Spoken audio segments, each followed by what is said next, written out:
Dani, let's swing back to this demand issue. So, if I'm looking at this morning's UCAS clearing stats, we've got this fascinating, over 10 years, decline in admissions, undergraduate admissions, obviously this is undergraduate admissions to lower tariff institutions, and a really sharp increase, particularly over the past couple of years, actually, to high tariff institutions. What's going on here? What are the implications here? I think it depends what group of people you're interested in kind of understanding the implications on. So for a lot of students, they, on their A-level results day this year, or whichever qualification route they followed, had perhaps more happier news than they would have expected.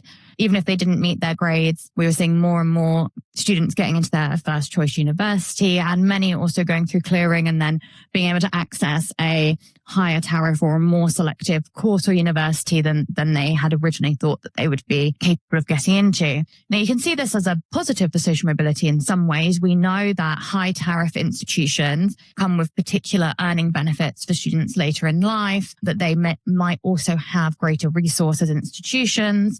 And so you can see it in a positive in that way, that it's giving opportunities to students who are statistically more likely to come from disadvantaged backgrounds and to have faced disruption in their learning, being given almost a second chance into kind of a high tariff selective institution. But I think it's also important to think about the motivation of the universities and why they are suddenly taking in, far more students on lower grades than before. This is not necessarily a deliberate contextual admissions widening access social mobility strategy. It does seem to be quite financially motivated in terms of that universities are trying to plug budget gaps by getting in as many students as they can.